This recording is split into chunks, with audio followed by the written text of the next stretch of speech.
This one is the next section of the video continuation of the chapter 1 Science Biology, class 8 crop production and management. In this chapter we were going through different segments of or different stages of crop production. Okay. There were various topics that we have already discussed. The next point we were discussing, the last point which we were discussing was irrigation. What is irrigation? Irrigation is the process of supplying water to the crops when required. जरूरत के अनुसार जब पानी की आवश्यकता होती है crops को, तो हम उसको जब वो पानी का सप्लाई करते हैं, तो that is called irrigation. So it is not so that every plant will need the same amount of water or same pattern of watering. For example, the field of paddy or the paddy crops require much heavier amount of water as required to the wheat. Cotton plants they will require water at the beginning, but at the end they need dry season. That's why these things are to be taken care of while giving water or the irrigation. Now, irrigation सिंचाई ये जरूरत बदलती रहती है. उसका base क्या है? It is based completely on the kind of crop which you have planted or which is there in your field, and the kind of soil which is in their field. It also is based on the season in which you have sowed the crop. Now, for example, if you have sowed your crop in the rainy season, then you will not need water, because the watering or the irrigation is generally done naturally. In the season of summer, you will require water. Now, sources of irrigation. So there are different sources of irrigation which we use. Basically, the farmers, because farmers are the person who grow crop on a large area. Okay, the sources of irrigation are wells, tube wells, water lake, river, dams and canals. Any source of water that contains sweet water or potable water, the water which is not salty, the water which is not saline. Generally the salinity of water or the concentration of salt in the water is heavier in the sea. That's why the sea water is not used. But other fresh water sources like wells, tube well, ponds, lakes, river, dams and canals are used. In this you can see the well, tube well. These all are the underground sources of water. Pond, lake, river, dams and canals, these are the sources which we found above the ground.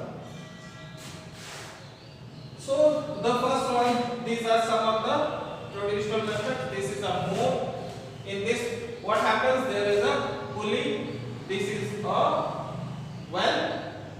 This container is sent inside the well, and then water is poured out to the field. This is a longer process. Then this is a chain pump. This is mechanically. इसमें ये wheel लगा हुआ है, इधर एक रस्सी लगी हुई है, उसको वो घूमता रहता है और इसमें पानी इस तरह से निकलता हुआ गिरता रहता है. Then next is ढेकी. ये गांव में बहुत ज्यादा यूज किया जाता है. यहाँ पर क्या होता है? एक वजन लगा हुआ है और ये बाल्टी कुएं में जाती है. इसको नीचे जाने में इंसान को इस तरह से नीचे उसको ले जाना पड़ता है, और उसके बाद क्योंकि इधर वजन लगा हुआ है तो वो बाल्टी बहुत कम ताकत लगते हुए भी बाहर चली जाती है, और उसके बाद इसे पानी में डाल दिया जाता है, फील्ड में डाल दिया जाता है. नेक्स्ट इज ब्रहट. ये जानवरों के द्वारा खींचा जाता है. आप देख रहे हैं यहाँ पे एक बैल बंधा हुआ है, ये घूमता है इसके चारों तरफ. यहाँ से एक मैकेनिज्म यहाँ तक जाता है जो यहाँ जुड़ा हुआ है. ये जब जानवर घूमता है तो बीच में इस तरह से घूमता है, और यहाँ लीवर के द्वारा ये जुड़ा हुआ रहता है, तो ये भी घूमता है. इसमें देखिए बहुत सारे कंटेनर्स बंधे हुए हैं. ये इस तरह से घूम रहा है. ये यहाँ जाएगा, यहाँ से पानी उठाएगा और घूम कर वापस आते समय यहाँ गिरा देगा. यहाँ पर एक सिस्टम बना हुआ रहता है जो पानी को खेतों तक ले जाता है. These are some of the traditional methods which are used for irrigation. So the names have been given. मोट, ये जो है pulley system, next is chain pump, this one it is, next is ढेकली, okay, and the last one is रहट। उसके बाद जो कुछ पंप्स यूज किए जाते हैं जो डीजल पावर्ड इलेक्ट्रिसिटी या सोलर एनर्जी से यूज किए जाते हैं, जैसे घर में हम लोग सबमर्सिबल यूज करते हैं तो सबमर्सिबल भी यूज किया जाता है। गांव वगैरह में जाइएगा तो आप जनरेटर जैसा एक मशीन देखिएगा, उसको मोटर पंप बोलते हैं, गांव में बहुत लोग उसको पीटर बोलते हैं।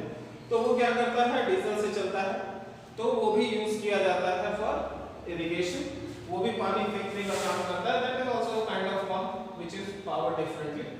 Now the next comes the modern method of irrigation. अब इस इरिगेशन में देखिए परेशानी क्या होती है कि इसमें सोर्स ऑफ वाटर आपको सामने चाहिए, ठीक है, सोर्स ऑफ वाटर इसमें आपको सामने चाहिए, और इसमें जब खेत से पानी जा रहा है तो ये पूरे खेत में जाएगा, ठीक है, खेत में जब पानी जा रहा है तो पूरे खेत में जाता है। इसमें डायग्राम के द्वारा हम आपको बताते हैं।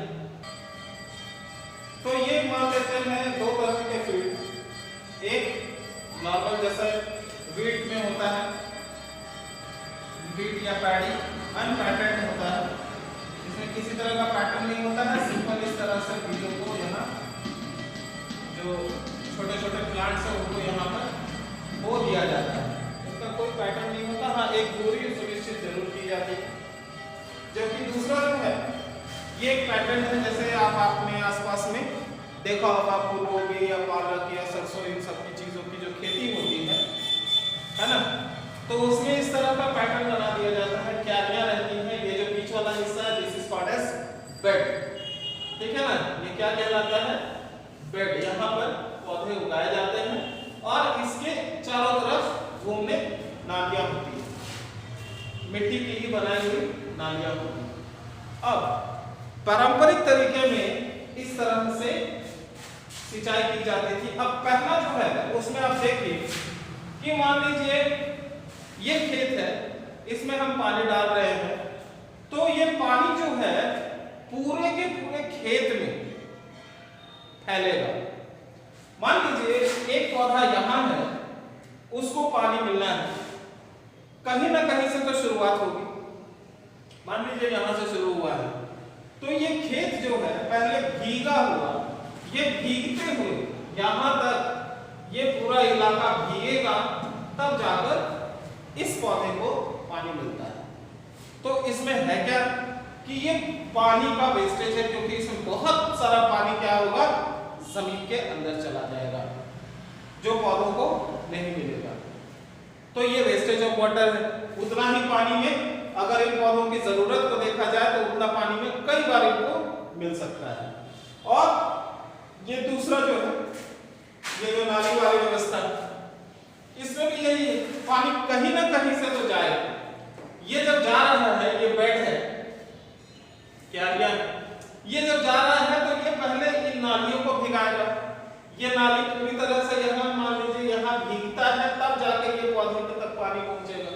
यही पैटर्न जो है पूरे के पूरे ये कैनाल में होगा।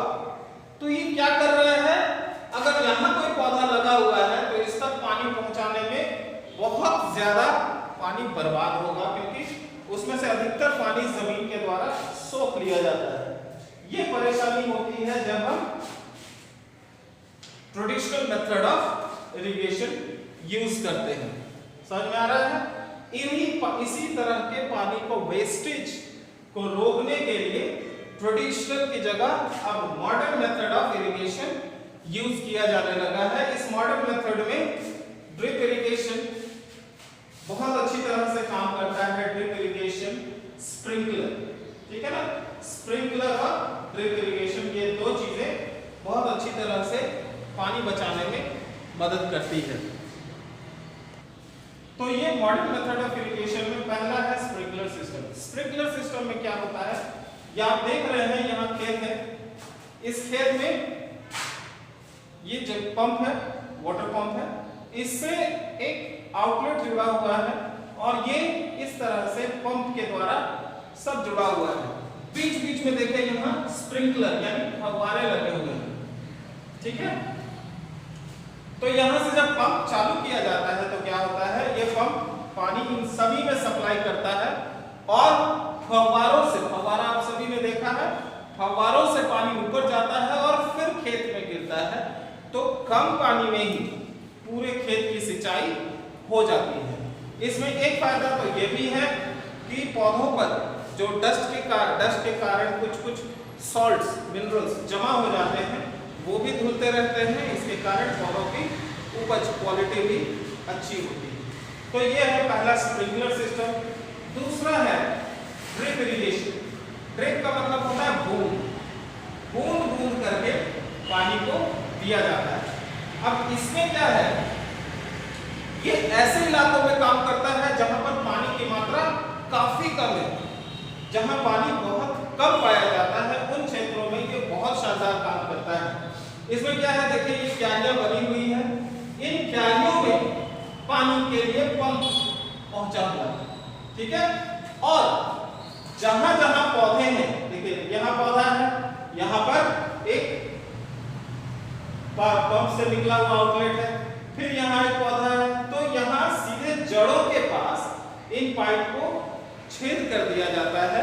इससे क्या होता है कि जब इससे पानी गुजरता है तो यहाँ पर सीधे जड़ों को, क्योंकि पानी की आवश्यकता किसे, केवल जड़ों को, तो केवल जड़ों को ही सीधे पानी पहुंचा दिया जाता है। इससे स्प्रिंकलर सिस्टम के मुकाबले भी कम पानी की आवश्यकता पड़ती है, कम पानी की खपत होती है पौधों की सिंचाई में। ये है दो मॉडर्न मेथड्स जो पानी को बचाने का भी काम करते हैं, पानी का वेस्ट होने से बचाते हैं, और साथ ही साथ जिन इलाकों में पानी कम है उन इलाकों के लिए तो ये वरदान की तरह है। ये उस समय में काम कर जाएंगे जब आपका बारिश नहीं हो रहा है, पानी की कमी है, वाटर लेवल नीचे है, आसपास के स्रोत सूख गए हैं, उस समय ये बहुत ही अच्छी तरह से काम करते हैं। तो ये हो गया हमारा पॉइंट इरिगेशन। नेक्स्ट था प्रोटेक्शन फ्रॉम वीड्स। तो ये वीड होते क्या है? वीड्स आर द अनवांटेड, ठीक है, unwanted plants that grow in between the crops. जैसे यहाँ पर एक दिख रहा है, ये क्रॉप पीले रंग का है और बीच में ये जो हरे हरे हैं, these are all weeds, these are unwanted plants. For example ये इसको इस तरह से समझिए, इसको हम पहले भी आपको बताए थे, एक वीडियो पहले भी बताए थे कि मान लीजिए एक थाली है, एक प्लेट है, और उस प्लेट में खाना केवल आपके लिए है, और उसमें आपके अलावा 4 लोग और जुड़ जाते हैं तो खाना आपके लिए कम हो जाएगा। वही चीज यहाँ पे भी हो रहा है। एक खेत है, उसमें कुछ फसलें लगाई गई हैं, उन फसलों की दूरी निश्चित की गई कि ताकि उनको पोषण सही से मिल सके, लेकिन उसके बीच में जो खाली जगह थी वहां क्या हो गया, वीड्स, जो बिना मतलब के प्लांट्स है वो उगाए। तो वो क्या करेंगे, they will compete for the nutrients with your crops. वो मुकाबला करेंगे पोषण के लिए आपके फसल के साथ। तो इट इज ऑब्वियस कि they will able to get some of the nutrients, कुछ मात्रा में तो उनको न्यूट्रिएंट्स जरूर मिलेगा। देन इसी कारण से तो वो बड़े हो रहे हैं। बट ये जंगली पौधों में एक खूबी क्या होती है, they can grow very fast. वो बहुत तेजी से बढ़ते हैं, और जितनी तेजी से बढ़ेंगे they will take over the nutrients of your field that much rapidly. That's why the prevention from these weeds are very necessary. This is called as protection from weeds. So the undesirable plants that grow in between your crops are called as weeds, and they need to be taken away, they need to be checked. So what are the different methods? First of all, what is weeding? Weeding is the method in which weeds are removed from your plants or crops. Weeding is necessary. Weeding is very necessary. हम पहले ही आपको बता चुके हैं। अब how it is done? तो पहला जो है, farmers adopt many ways to control tilling before sowing of crop health. तो जो पहले, तो सबसे पहला स्टेप में हम क्या कर रहे थे, खेत में हल चला रहे थे। वो हल चलाना भी क्या है, that also पहला तो सॉइल को एरी बनाता है, मिट्टी को, मिट्टी में हवा की मात्रा बढ़ाता है, नीचे की जो उपजाऊ जमीन है, मिट्टी है, उसको ऊपर की ओर ले आता है। लेकिन साथ ही साथ ये जो उसमें पहले से खरपतवार उगे हुए हैं उनको नष्ट करना, उनको जड़ों से उखाड़ देने का भी काम करता है। दूसरा क्या है कि उनको मैनुअली, ठीक है ना, मैनुअली हाथों से उखाड़ते हैं। आप कभी कभी देखते होंगे, अगर आपके आसपास खेत है तो जब धान या गेहूं की फसल खड़ी हो जाती है, हरी होकर बड़ी हो गई है, तो आप देखिएगा कि बहुत सारे लोग खेतों में बीच में झुके हुए हैं। तो वो क्या कर रहे होते हैं, वो इन्हीं वीड्स को उखाड़ते हैं, ठीक है ना, वो इन्हीं वीड्स को उखाड़ते हैं। तो ये मैनुअल प्रोसेस है। अब इसको उखाड़ने के लिए क्या है कि ये with the help of a खुरपी आप जानते होंगे, छोटा सा इतना बड़ा सा औजार होता है जो मिट्टी से इस तरह से, तो उसमें जड़ों से उखाड़ दिया जाता है। उसके अलावा सीड ड्रिल जिनसे बीज बोया जाता है, उसी से बीड्स को उखाड़ने का भी प्रयास किया जाता है। उसके अलावा केमिकल मेथड भी है, दैट इज कॉल्ड एज विडिसाइड। विडिसाइड भी जो है एग्जांपल दिया हुआ है 2.4D। ये क्या है, अनवांटेड जो पौधे हैं उनको मारने के लिए ये विडिसाइड्स एक तरह के केमिकल है जिनका छिड़काव कर दिया जाता है, और वो पौधों को, जो क्रॉप के, जो फसल के पौधे हैं, उनको कोई नुकसान नहीं पहुंचाते हैं, केवल वीड्स को नुकसान पहुंचाते हैं या उन्हें नष्ट कर देते हैं। तो वो स्प्रेयर से उनको छिड़का जाता है, ठीक है। तो इस तरह से ये वीडिसाइड का उपयोग करके लार्ज एरिया में कम समय में वीड्स को खत्म किया जाता है। लेकिन इसका एक अपना परेशानी भी। परेशानी क्या है कि जैसे वीडिसाइड को आपने देखा होगा, इस तरह का एक पंप रहता है और इस तरह से वो छिड़कते हैं। तो ये जो पंप है इसमें से बहुत नन्ही बूंदें निकलती हैं। जब हवा आता है तो किसानों के मुंह में, नाक के द्वारा ये उनके शरीर में भी जा सकता है। यही काम जब फर्टिलाइजर छिड़काव होता रहता है उस समय भी हो सकता है। तो ये उनके शरीर में जाता है तो शरीर को काफी नुकसान पहुंचाता है। इसलिए किसानों को भी प्रयास करना चाहिए कि जब वो इनका छिड़काव कर रहे हैं तो अपने नाक और मुंह को बहुत अच्छी तरह से ढके। The next topic is harvesting.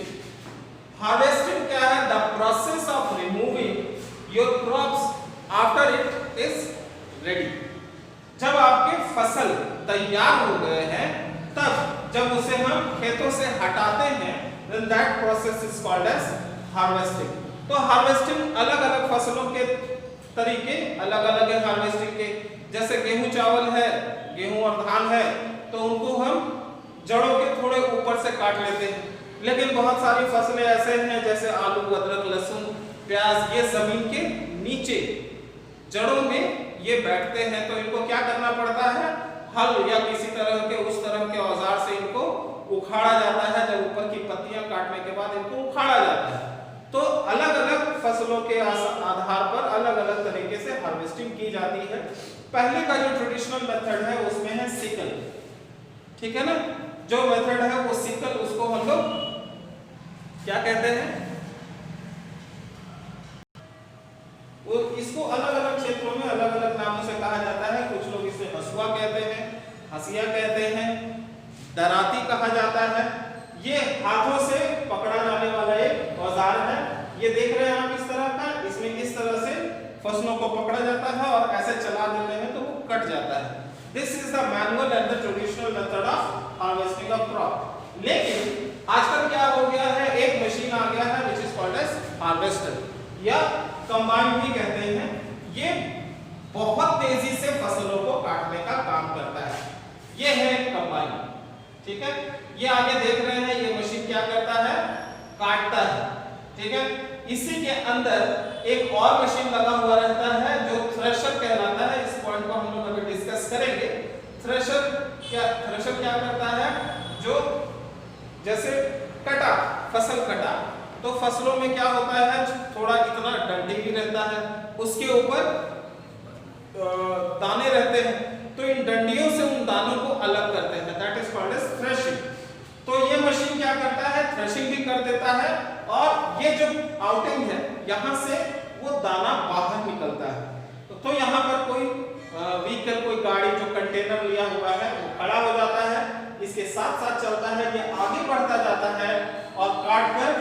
को इसमें गिराता जाता है इस तरह। तो ये कंबाइन कहलाता है या हार्वेस्टर कहलाता है। तो ये बहुत तेजी से काट किया जाने वाला काम करने वाला मशीन है। तो थ्रेशिंग क्या है? Threshing is the process of the removal of grains from chef. भूसे से अनाज को अलग करने की प्रक्रिया इज कॉल्ड एज थ्रेशिंग। इसको एक थ्रेशर, एक अलग मशीन भी आता है जिसको थ्रेशर कहा जाता है, उसको भी यूज कर सकते हैं। ये देखिए, ये एक थ्रेशर है, सॉरी ये एक विनोइंग मशीन है। एक थ्रेशर होता है जो ये जो आप देख रहे हैं, this is a thresher which is generally used in our villages. ये मशीन है जो पंप से चलता है या पुली से चलता है। तो ये चल रहा है, किसी भी तरह का पावर दिया गया है। यहां से धान को उसकी जो टहनियां है उसके साथ डाला जाता है।